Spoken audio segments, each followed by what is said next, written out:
Welcome to the Great Detectives of Old Time Radio from Boise, Idaho. This is your host, Adam Graham. In a moment, we're going to bring you this week's episode of Mathew Slade, Private Investigator.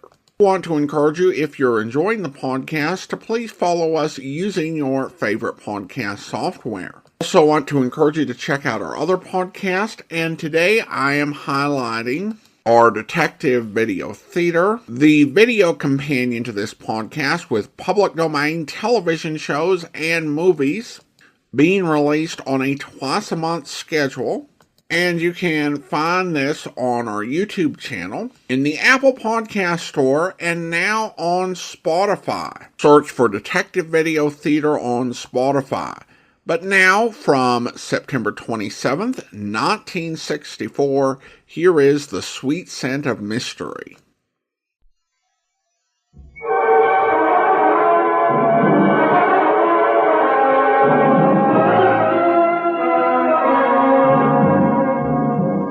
From Hollywood, welcome to Starlight Mystery Theater, and another episode in the series, Mathew Slade, Private Investigator. We invite you to take your seat as Matthew Slade unfolds A Sweet Scent of Mystery.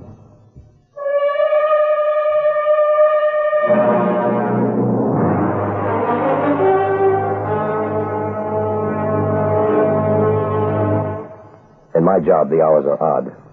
So are the circumstances and the people I meet. You could even call some of them dangerous. My calling card reads, Mathew Slade, Private Investigator.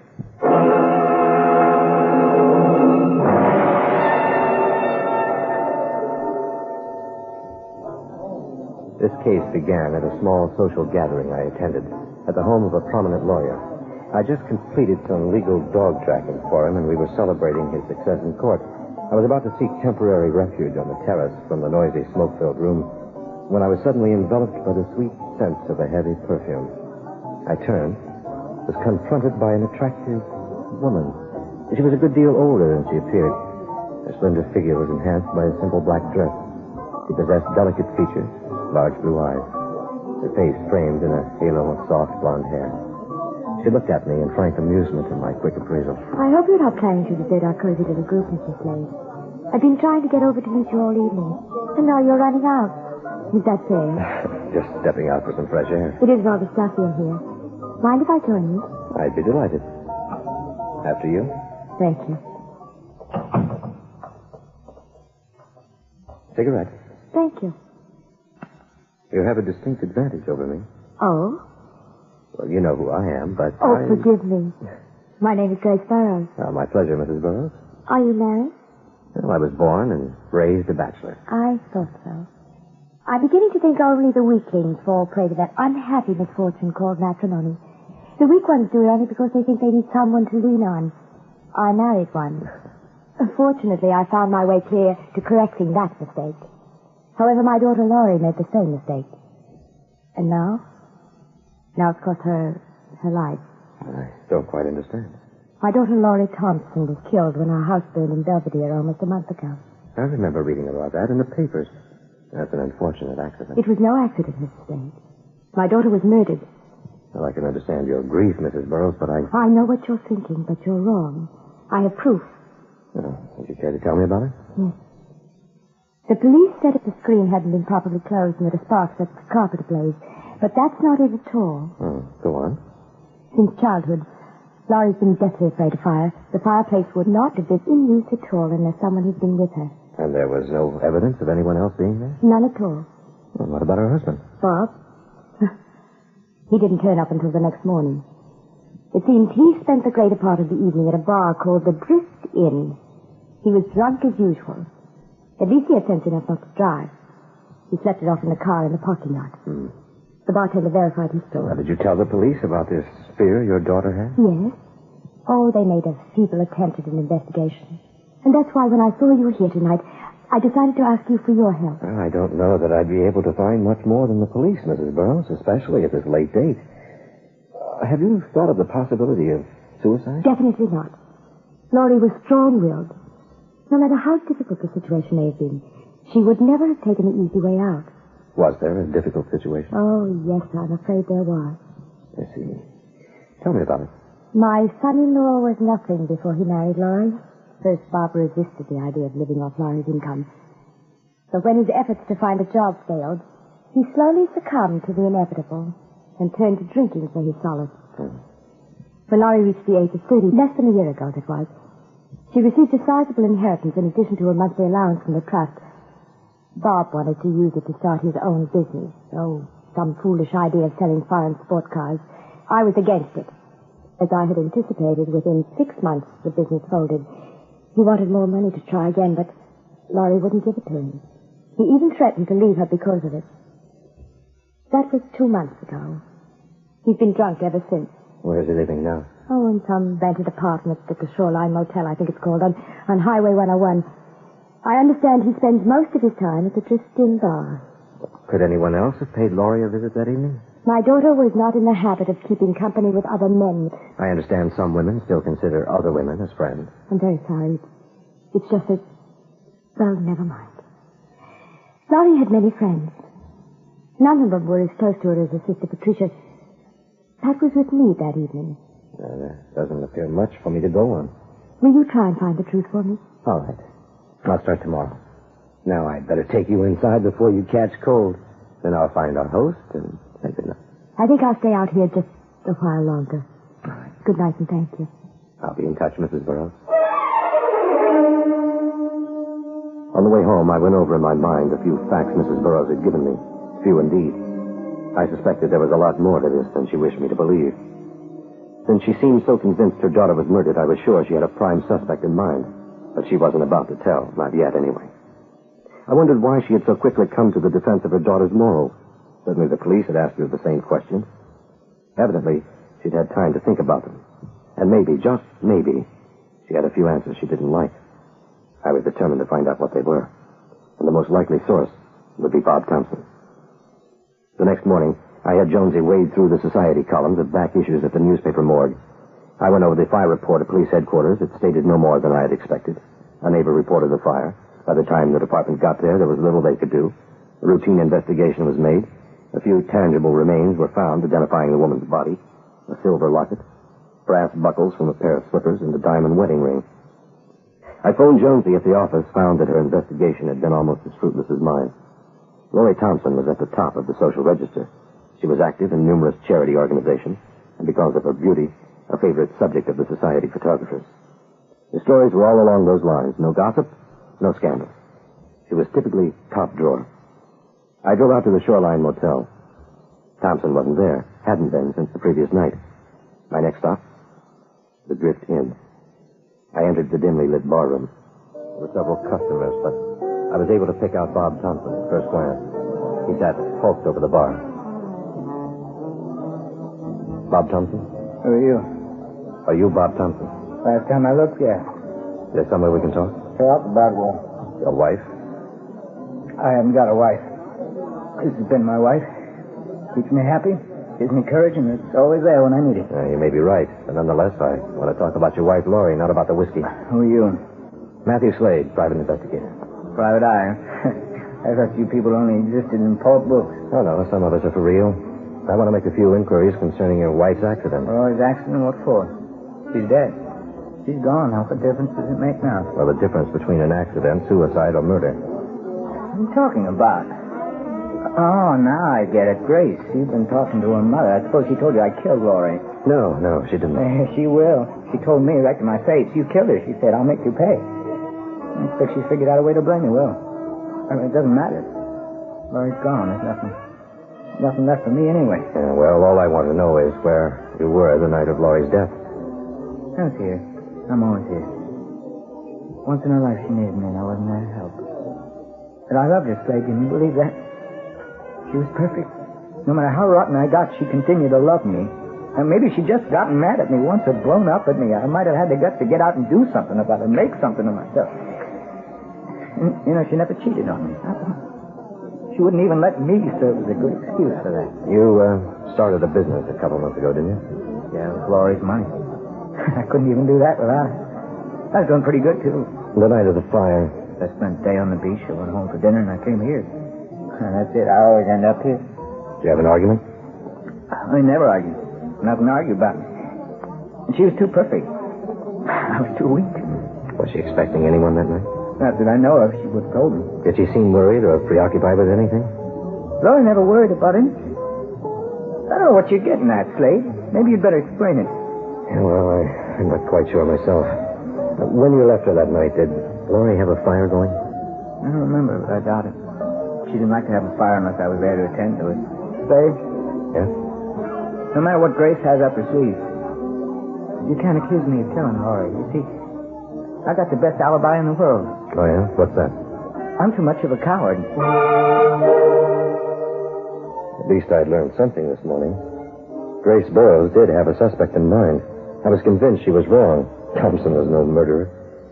And I got back to the office in time for lunch and found Jonesy amidst a stack of old newspaper clippings. She was munching on a hamburger. Well, well, homeward comes my dashing hero. What's this? Food for the soul as well as the body. Very funny. You just don't realize how hard I work around here. Well, tell me, have you found anything tarnishing on our golden girl? Well, there is something that struck me as rather odd. Oh, what's that, pray tell?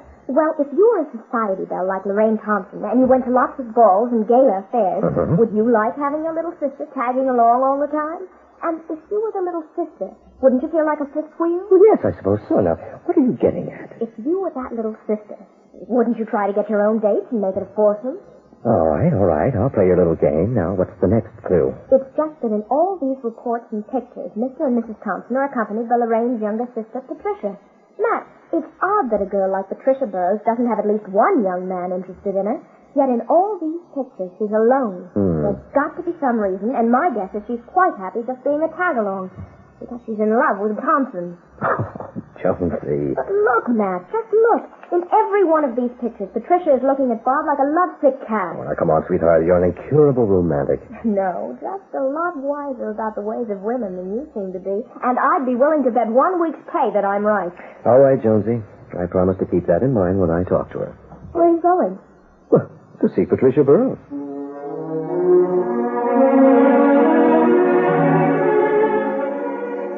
The Burroughs home, located in Forest Hills, was a southern colonial, surrounded by spacious, tree-shaded grounds. I was greeted at the door by a uniformed butler and shown to a richly furnished library where I was told to await Mrs. Burroughs. A few moments later, she appeared, preceded by that familiar heavy wave of perfume. Have you brought news? Not exactly, but I would like to talk with your daughter. Mr. Slade. Yes?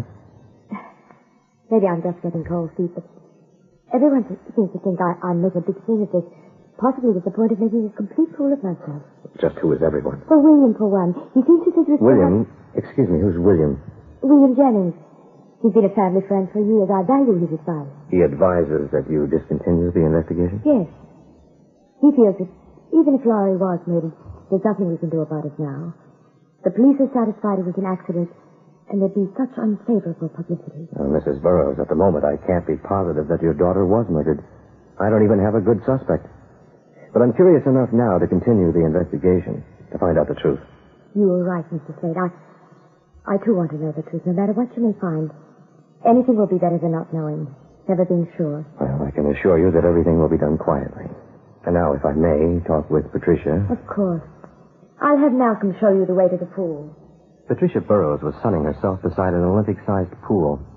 My nostrils picked up the aroma of the same perfume worn by her mother. She looked about 21, 5'2", I guess about 98 pounds. And she was cute. Very cute. Miss Burroughs. Attached to you, Mr. Slade. I've been wondering when you'd get around to me. Please sit down. Had I known what I'd be getting around to, I would have made it sooner. Flattery will get you everywhere. Now, what are we going to talk about? Your sister. Tell me, was she unhappy with her marriage? Well, she and Bob could have had more of an exciting life if she just let herself go. But she felt Bob needed the quiet life. If you asked me, it was the other way around. Did you care to elaborate on that? Well, Laurie was afraid of life. She used Bob as an excuse to shy away from really digging in and enjoying it. Was she in love with him? In her own way, I suppose. But it wasn't the kind he needed. She was more like a mother than a wife. As an outside observer, Mr. Slade, one often sees more than the participant. As an outside observer, I'd say you were in love with him. The more I got into this case, the less sense it made. I had long since discarded my first thoughts that Lorraine Thompson committed suicide. She was too sensible and well-adjusted for that. Maybe it was an accident. Maybe I was on a wild goose chase. Nevertheless, with her fetish about fire, someone must have been with her that night. But who? And if so, why didn't that someone try to help her? Or come forward with an explanation? I was right back where I started. The suspects were fading in and out like a fast-action B-movie. I was convinced that Bob Thompson was innocent. Patricia was admittedly in love with her sister's husband, but I doubted that she'd killed because of it. Then there was William Jennings. If he was in love with Lloyd, then where was his motive for murder? Had she been seeing him on the sly? The possibilities were endless. But it all added up to a big fat zero. After a sleepless night of wrestling with my theories, I showered, dressed, and headed for the office.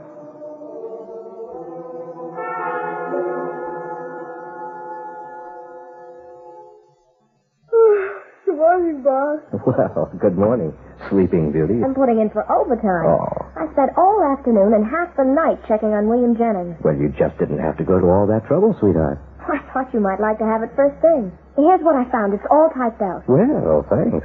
Oh, and one other thing, Matt. Oh, yeah? I called Mr. Jennings' office this morning. His secretary said he was leaving for Los Angeles today. On his honeymoon. Get me a seat on that noon plane to L.A., sweetheart. Haven't you heard? 3 o'clock. No, it can't be helped. I've got some questions that won't wait for answers, and you can drive me to the airport. I'll even buy you lunch before I leave. A real honest-to-goodness lunch? How's about something like, a filet? You just bought yourself a chauffeur, mister.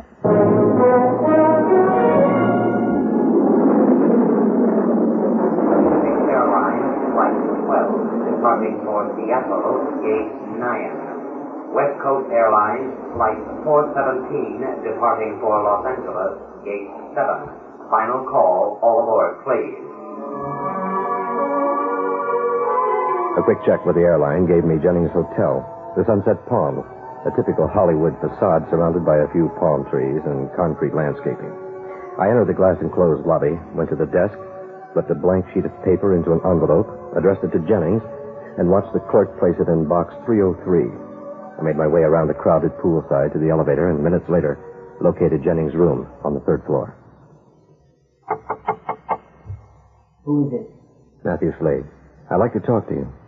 I don't know anyone by that name. You must have the wrong room. Or maybe you know more about the name Lorraine Thompson. Now, look here.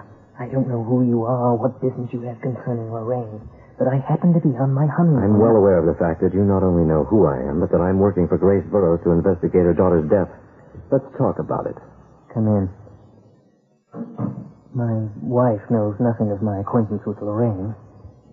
She's in the next room. You and Lorraine Thompson were very good friends. I've known her since we were children.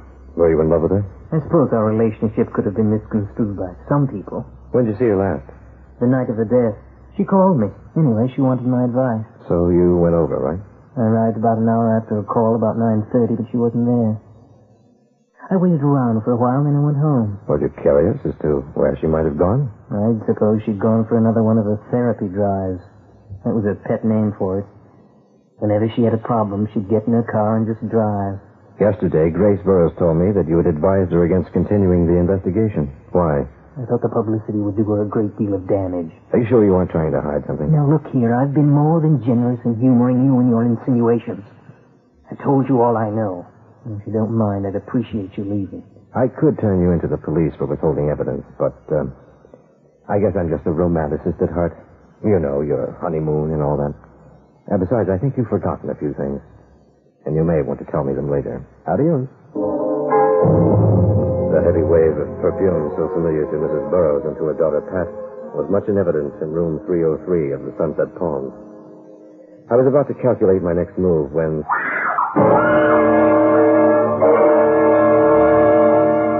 Within seconds, I ran down the corridor and forced my way into the room. Jennings had his back to me, clutching the woman by the throat. Her arms were around his neck in a grotesque embrace, hands grasping wildly, vainly searching for some vital target. I spun him around, and I hit him with a well-placed right hook. He went down and out. Lorraine Thompson stood holding onto a nearby chair for support, her dark, silky hair hung tousled about her shoulders, her eyes desperately fighting to comprehend the past few moments. I called the police. Oh, Mr. Slade, he tried to kill me. It was horrible. It's over now. Now sit down over here. There. Now, you feel up to telling me about it? and I have been seeing each other for some time.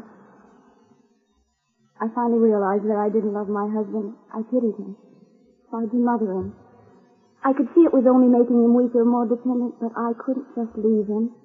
The night of the fire, Bob and I had an argument. He wanted more money for his business. I was so confused, I called Bill for his advice. Then I decided to make the decision on my own. I went for one of my therapy drives. The rest of the story is like a horrible dream. Go on. I wasn't paying attention to the road. I'd driven it 1,000 times.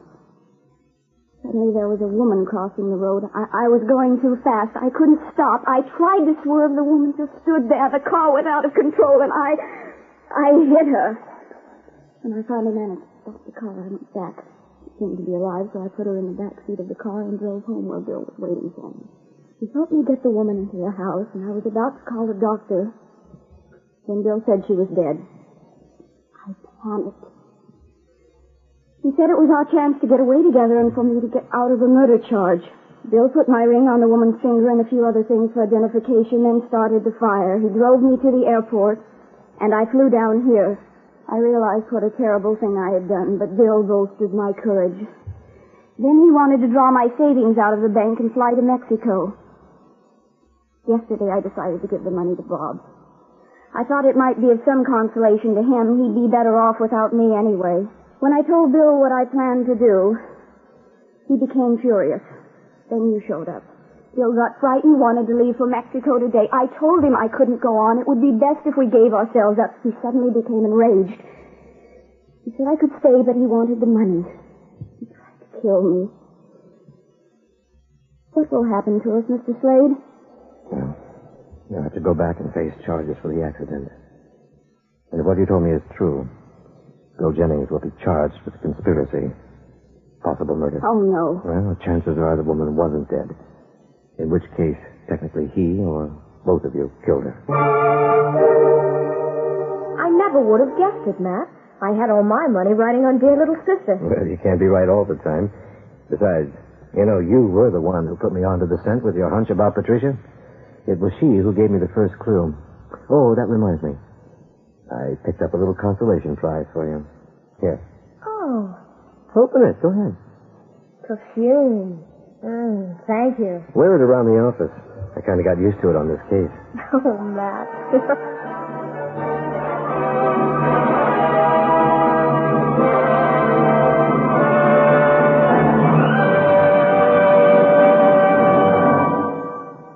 This is the United States Armed Forces Radio and Television Service.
Welcome back. I actually really enjoyed this one. I've talked in the past, and mainly with Johnny Dollar, how these sort of short mysteries tend not to lend themselves to many suspects and tend to lead towards very simple solutions. This was definitely an exception as Matt was working through all sorts of scenarios And there were some pretty complex wrinkles in the case, and I found myself as I was listening, are they going to be able to wrap this up in a way that's satisfying? And they were. I didn't see the solution coming, but I think it does make sense. The only thing I kind of wondered about, and I'm in no way an expert, is I've never heard of a woman and her two daughters all using the same scent. I've always thought of perfume as an individual thing, but I'm no expert, as I said, so I don't know if that was odd, particularly for kind of upper crust women in the 1960s, but if anyone has any insights on that, I'd love to hear from you. All right, well, now it is time to thank our Patreon supporter of the day, and I want to go ahead and thank Ken. Ken's been one of our Patreon supporters since November 2023, currently supporting the podcast at the Seamus level of $4 or more per month. Thanks so much for your support, Ken. And that will do it for today. If you're enjoying the podcast, please follow us using your favorite podcast software. Be sure to rate and review the podcast wherever you download it from. We'll be back next Tuesday with another episode of Mathew Slade, Private Investigator, but join us back here tomorrow for Broadway's My Beat, where Time magazine says of me, and I quote, colorful owner of perhaps the worst nightclub in America, but without doubt the best time in the world. What do they say about Francie Green? The cigarette girl? They didn't get around to her. You got a bit with Francie? I asked because most of the time I'm like a father. Then you know she's in the hospital. The doctor says she might die. But you'd know that, being like a father. All right. I'll split hairs with you. When she stopped showing up for work regularly, I'll stop being fatherly. I became the irate employer. What made you like that? Frances' excuses. She was beaten up. The subway train chased her. These are excuses to a colorful, cultured employer? You didn't believe it? Why? I'll tell you. The lazy girls that worked for me dream up such bits to get out of slavery you wouldn't believe it. Wait. You said Frances in a hospital dying? The truth? Not an act? Not an act, Henry. Remind me to make a note to send her flowers. Flowers with a sweet smell to them. And Frances a good girl. Sweet. She wanted me to find out who wanted her dead. Any ideas, Henry? No ideas unless... Unless what, Henry? Unless Francie, my innocent cigarette girl, somehow got innocently mixed up in last week's murder. That's right. There was a shooting here. Yeah, Joe Paget, a very steady customer. Last Friday it happened, and you haven't solved it yet. Don't you guys have a department for the solution of crime? I hope you'll be with us then. In the meantime, send your comments to box13@greatdetectives.net. Follow us on Twitter at Radio Detectives and check us out on Instagram. Instagram.com/Great Detectives. From Boise, Idaho, this is your host, Adam Graham, signing off.